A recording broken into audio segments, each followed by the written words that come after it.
Isaías capítulo 14. Lá embaixo, no mundo dos mortos, os seus moradores se preparam para receber o rei da Babilônia. As sombras daquele que eram poderosos na terra acordam. Os que foram reis se levantam dos seus tronos, todos eles dirão ao rei: você também perdeu as forças. Agora você é igual a nós. Aonde foi parar a sua vaidade? Onde está agora a música das suas harpas? Elas estão aqui no mundo dos mortos, onde você vai se deitar em cima de vermes e vai se cobrir com bichos. Rei da Babilônia, brilhante estrela da manhã. Você caiu lá do céu, você que dominava as nações foi derrubado no chão. Antigamente você pensava assim: subirei até o céu e me sentarei no meu trono acima das estrelas de Deus. Reinarei lá longe, no norte, no monte onde os deuses se reúnem. Subirei acima das nuvens mais altas e serei como Deus Altíssimo. Mas você foi jogado no mundo dos mortos, no abismo mais profundo. Os mortos vão olhar espantados para você e vão perguntar: será este o homem que fazia os reinos tremerem, que fazia o mundo inteiro tremer de medo? Será que este é o homem que fez o mundo virar um deserto, que arrastava cidades e não deixava seus prisioneiros voltarem para casa? Todos os reis do mundo foram sepultados com homenagens, cada um na sua própria sepultura. Mas você não foi sepultado. Como se fosse um aborto nojento, o seu corpo foi jogado fora e pisado. Está coberto de corpos de soldados mortos na batalha, aqueles que desceram até a cova cheia de pedras. Você não foi sepultado como os outros reis, pois arrasou seu próprio país e matou seu próprio povo. Que morram todos os descendentes desse rei maldito. Por causa da maldade dos seus antepassados, matem logo seus filhos, a fim de que eles nunca venham governar a terra, nem encham o mundo de cidades. O Senhor Todo-Poderoso diz: vou atacar e arrasar a cidade da Babilônia. Vou acabar com todos, pais e filhos, avós e netos. Sou eu, o Senhor, quem está falando. Farei com que a Babilônia vire um lamaçal, um lugar onde viverão as corujas. Vou varrê-la com a minha vassoura, e ela desaparecerá. Eu, o Senhor Todo-Poderoso, falei. O Senhor Todo-Poderoso jurou: vou fazer o que resolvi, vou realizar o meu plano, vou acabar com os assírios que estão na minha terra de Israel, vou pisá-los nas minhas montanhas, livrarei o meu povo da escravidão, quebrarei as correntes com que os assírios o prenderam e tirarei das suas costas as suas cargas pesadas. É este o plano que tenho para o mundo inteiro. A minha mão está levantada para castigar as nações. O Senhor Todo-Poderoso resolveu fazer isso. Haverá alguém que o faça parar? Ele levantou a mão para castigar. Haverá quem faça abaixar? No ano em que o rei Acaz morreu, veio de Deus esta mensagem: povo da Filisteia, não fique alegre por estar quebrada a Síria, o bastão que o castigava. Pois quando uma cobra desaparece, vem outra pior. E do ovo de uma cobra sai um dragão voador. Como um pastor cuida das ovelhas, assim eu cuidarei dos pobres do meu povo, e farei com que vivam em segurança. Porém, farei com que vocês, filisteus, morram de fome. Não deixarei nenhum vivo. Chorem e gritem de dor, cidades dos filisteus. Fiquem todos apavorados, pois do norte vem uma nuvem de pó, um exército que não tem nenhum covarde nas suas fileiras. Que resposta será dada aos mensageiros que vieram da Filisteia? A resposta será esta: o Senhor Deus fundou Sião, e ali os pobres do seu povo encontraram abrigo.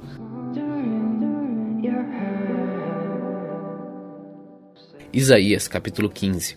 Esta é a mensagem contra Moabe. A cidade de Ar foi destruída, numa só noite foi arrasada. Também Kir foi destruída, numa só noite foi arrasada. Os moradores de Dibon chorarão no lugar sagrado que fica no monte. Os moabitas choram a destruição das cidades de Nebo e de Medeba. Em sinal de tristeza, rapam a cabeça e a barba. Andam pelas ruas vestindo roupas feitas de pano grosseiro. Gritam e choram amargamente nas praças e nos terraços das casas. Os moradores de Esbom e de Eleal gritam de dor.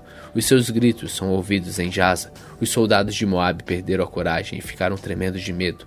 Eu choro por causa de Moabe. O seu povo fugiu até Zoar e Eglat-Selizia. Alguns chorando vão subindo até Luite.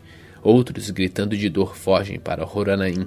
O riacho de Ninri está seco. Todos os pastos secaram, as plantas morreram. Não sobrou nada verde. O povo de Moabe foge para o outro lado do riacho dos salgueiros, levando consigo todos seus bens. Ouvem-se gritos por toda a terra de Moabe. Em Eglaim, em Beer-Elim, ouve-se o barulho de choro. O rio que fica perto de Dibon está cheio de sangue. Mas Deus vai fazer contra Dibon uma coisa ainda pior. Ele vai fazer com que as pessoas que ficarem vivas em Moabe sejam devoradas por leões.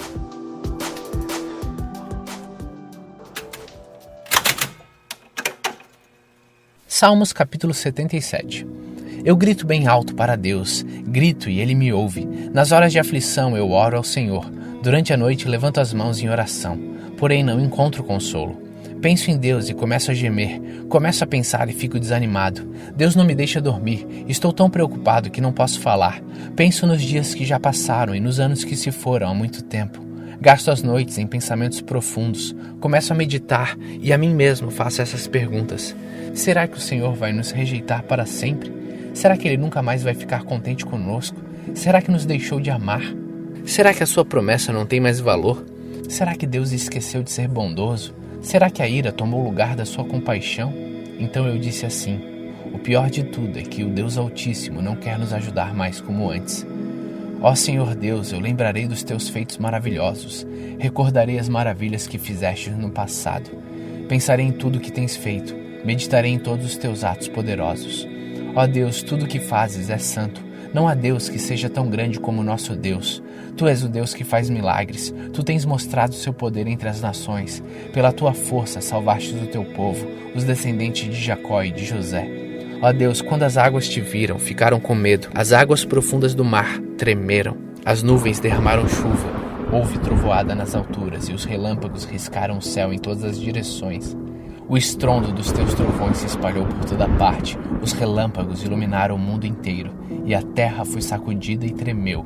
Tu andastes pelo meio do mar, abriste o caminho no oceano profundo, mas ninguém viu as marcas nos teus pés.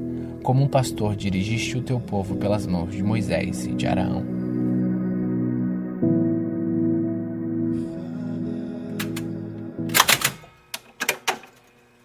João capítulo 19. Aí Pilatos mandou chicotear Jesus. Depois os soldados fizeram uma coroa de ramo cheio de espinhos e a puseram na cabeça dele e o vestiram com uma capa vermelha.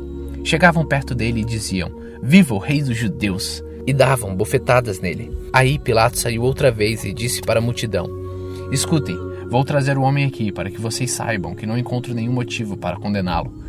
Então Jesus saiu com a coroa de espinhos na cabeça e vestido com a capa vermelha. "Vejam, aqui está o homem", disse Pilatos.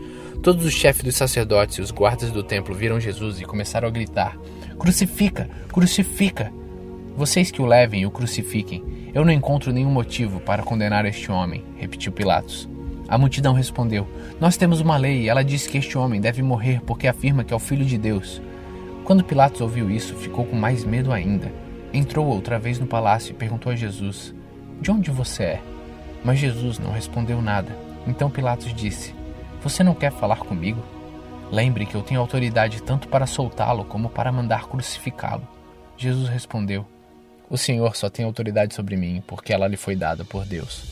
Por isso, aquele que me entregou ao Senhor é culpado de um pecado maior." Depois disso, Pilatos quis soltar Jesus, mas a multidão gritou: "Se o Senhor soltar esse homem, não é amigo do imperador, pois quem diz que é rei é inimigo do imperador." Quando Pilatos ouviu isso, trouxe Jesus para fora e sentou-se no tribunal, no lugar chamado Calçada de Pedra. Em hebraico, o nome desse lugar é Gábata. Era quase meio-dia da véspera da Páscoa. Pilatos disse para a multidão: "Aqui está o rei de vocês." Mas eles gritaram: "Mata! Mata! Crucifica!" Então Pilatos perguntou: "Querem que eu crucifique o rei de vocês?" Mas os chefes dos sacerdotes responderam: "O nosso único rei é o imperador." Então Pilatos entregou Jesus aos soldados para ser crucificado, e eles o levaram. Jesus saiu carregando ele mesmo a cruz para o lugar chamado Calvário. Em hebraico, o nome desse lugar é Gólgota.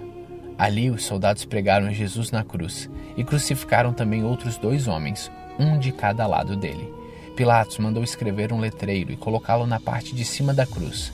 Nesse letreiro estava escrito em hebraico, latim e grego: Jesus de Nazaré, Rei dos Judeus.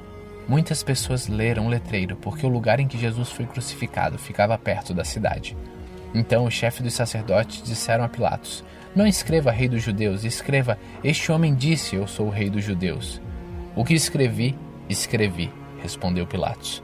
Depois que os soldados crucificaram Jesus, pegaram as roupas dele e dividiram em 4 partes, uma para cada um. Mas a túnica era sem costura, toda tecida numa só peça, de alto a baixo. Por isso os soldados disseram uns aos outros: "Não vamos rasgar a túnica, vamos tirar sorte para ver quem fica com ela."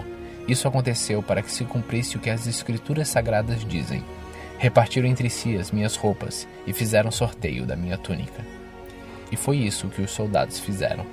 Perto da cruz de Jesus estava sua mãe e a irmã dela, e Maria, a esposa de Clopas, e também Maria Madalena. Quando Jesus viu a sua mãe e perto dela o discípulo que ele amava, disse a ela: "Este é o seu filho." Em seguida disse a ele: "Esta é a sua mãe." Esse discípulo levou a mãe de Jesus para morar dali em diante na casa dele. Agora Jesus sabia que tudo estava completado. Então, para que se cumprisse o que dizem as Escrituras Sagradas, disse: "Estou com sede." Havia ali uma vasilha cheia de vinho comum. Molharam no vinho uma esponja e puseram a esponja num bastão de isopo e encostaram na boca de Jesus. Quando ele tomou o vinho, disse: "Tudo está consumado." Então baixou a cabeça e morreu. Então os líderes judeus pediram a Pilatos que mandasse quebrar as pernas dos que tinham sido crucificados e mandasse tirá-los das cruzes. Pediram isso porque era sexta-feira e não queriam que no sábado os corpos ainda estivessem nas cruzes. E aquele sábado era especialmente santo.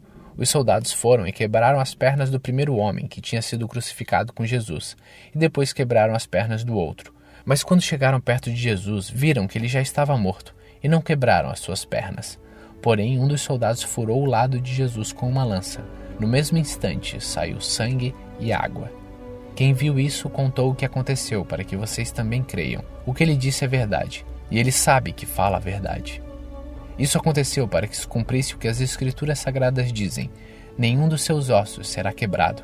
Em outro lugar, as Escrituras Sagradas dizem: eles olharão para aquele a quem atravessaram com a lança. Depois disso, José, na cidade de Arimateia, pediu licença a Pilatos para levar o corpo de Jesus. José era seguidor de Jesus, mas em segredo, porque tinha medo dos líderes judeus. Pilatos deu a licença, e José foi e retirou o corpo de Jesus. Nicodemos, aquele que tinha ido falar com Jesus à noite, foi com José, levando uns 35 quilos de uma mistura de aloés e mirra. Os dois homens pegaram o corpo de Jesus e o enrolaram em lençóis nos quais haviam espalhado essa mistura. Era assim que os judeus preparavam os corpos dos mortos para serem sepultados. No lugar onde Jesus tinha sido crucificado, havia um jardim com um túmulo novo onde ninguém ainda tinha sido colocado. Puseram ali o corpo de Jesus porque o túmulo ficava perto e também porque o sábado dos judeus ia começar logo.